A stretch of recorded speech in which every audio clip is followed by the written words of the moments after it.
আপনার আন্দাজ এরকম যে বাংলাদেশকে এখন সেই কটকটি বানানোর প্রক্রিয়া চলছে? অবশ্যই।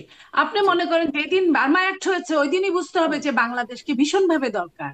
যদি তাই না হয়, আবার আপনি ধরেন নর্থ বেঙ্গলে আপনার কিন্তু অনেক কিলোমিটার পাশের দেশ কিন্তু চলে এসেছে, অথচ এগুলা নিয়ে কোনো রিপোর্ট হয় না, কিছুই হয় না।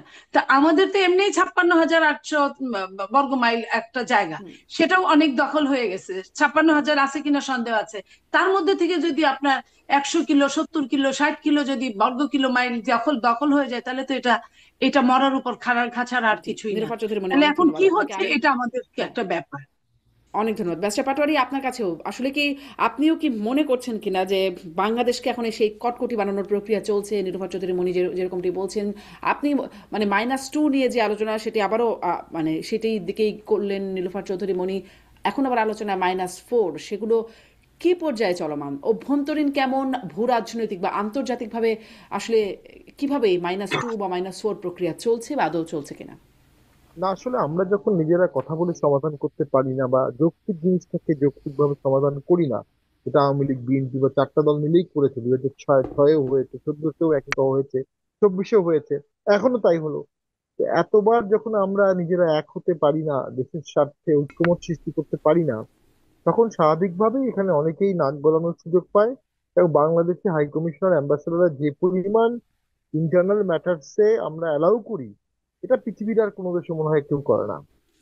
এবং আমি মনে করি এটার মাধ্যমে তো আমাদের দেশের ঐক্যমতেরও একটা ঘাটতি দেখায়, সোভারেন্টির ইস্যু আসে। আর মাঝে যেই সরকার আসে, সেই অপোজিশনের উপর এত অপ্রেসিভ হয় যে অপোজিশন অপোজিশন যে কোনো মূল্যে তাকে সরানো ছাড়া আর কোনো বিকল্প থাকে না। অথবা যেই সরকার আসে, সে অপোজিশনে যেতে এত ভয় পায় যে সে যে কোনো মূল্যে সরকারে থাকতে চায়। তো এই যে কোনো মূল্যের মধ্যে কখনো কখনো ল্যান্ড সোভারেন্টি, ইন্টারন্যাশনাল ট্রেড, এগুলো থেকে থাকে। যেমন এখন এই যে করিডোর, আমাদের বন্দর নিয়ে একটা বেশ অভিযোগ উঠছে যে এত তড়িঘড়ি করে বন্দর কেন দেওয়া হলো। যদি ভোট ফেব্রুয়ারিতে হয়, এগুলো নির্বাচিত সরকার করবে। নন ডিসক্লোজার ক্লজ দিয়ে চুক্তি করা হয়েছে। তো সেগুলোর মধ্যেও তো অনেক প্রশ্ন থাকে, মানে এটা আলোচনাও হয়নি, সবার সামনে ওপেন করা হয়নি, ডিসকাশন হয়নি, যে লম্বা প্রসেসে করার কথা শর্টকাট করে ফেলেছে। এর মাধ্যমে সরকার কিন্তু ওই যে একটা আনুগত্য দেখানোর কৌশল আছে। বর্তমান সরকার করিডোর দিতে চেয়েছিল, আমাদের ভুলে গেলে হবে না। তো বর্তমান সরকার করিডোর দিতে পারে, আবার বলা যায় না যে করিডোর দিলে আমরা ফর্মালি যুদ্ধে পার্ট হয়ে যাব। বার্মার যুদ্ধ, যেটা আমাদের যুদ্ধ না, বার্মার যুদ্ধে আমাদের পার্ট হওয়ার কিছু নাই।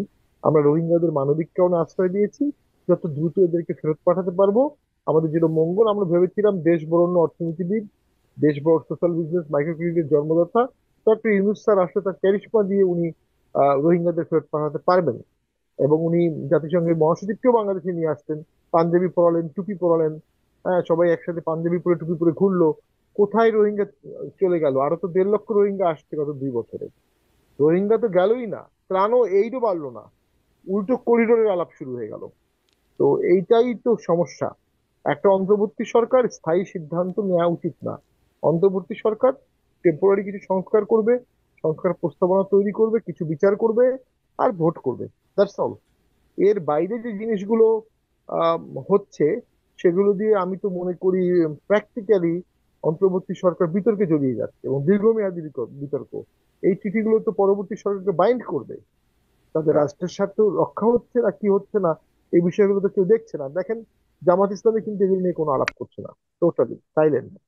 তো এখানে পলিটিক্যাল গেম আছে। নীলুফার আপা যেটা বললেন যে কটকটি বানানো হচ্ছে, সামথিং ইজ কুকিং, কিছু একটা রান্না হচ্ছে, কিন্তু রান্নার জামাত গন্ধ ইসলাম পাচ্ছি আলোচনা আমরা। করছে না। আমি এটাও তো প্রশ্ন। আপনি শামীম পাটোয়ারি বলার পর আমি নীলোফার চৌধুরী মনির কাছে এই প্রশ্ন, মানে বিএনপি কোথায় শক্ত প্রতিবাদ বা কোনো কার্যকর প্রতিবাদ করছে? হয়ে তো গেল সব চুক্তি, বিএনপি তো জানতো চুক্তি হবে, কিন্তু বিএনপিও তো কিছু করলো না। শামীম পাটোয়ারি আর দলগুলোই বা কি করলো? জি, আমি নীলোফার তবে চৌধুরী মনি না, আপনার কাছে আসি, শামীম পাটোয়ারিকে এক লাইন শুনে আসি। জি। জি, এটা এটা আসলে প্রতিবাদ করার বিষয় না। প্রতিবাদ করছে সবাই, কিন্তু বিএনপি এটাকে খুব সাদরে সমর্থন জানিয়ে তাও না। সাদরে সমর্থন জানিয়েছে জামাত, সবার আগে একদম জামাত এবং ইসলামিক দলগুলো এটাকে সমর্থন জানিয়েছে। তো আমরা এখন অনুভব করছি যে সামনের ভোটকে ঘিরে একটা পথ পরিকল্পনা হচ্ছে। ভোট হলে এক ধরনের হবে, ভোট না হলে এক ধরনের হবে। তবে ভোট নিয়ে যেহেতু শঙ্কা, যে সরকার থাকা অবস্থায় তফসিল নিয়ে শঙ্কা, ভোট নিয়ে শঙ্কা, সেই সরকার আসলে ভোট করা উচিত কিনা সেটা সেই সরকারকেই বিচার করতে হবে। জি। ভোট শামীম একটা পাটোয়ারি, বিতর্কিত আপনাকে বিষয়, ধন্যবাদ। এই বিতর্কে আপনাকে এই ধন্যবাদ। সরকার জড়াবে কিনা।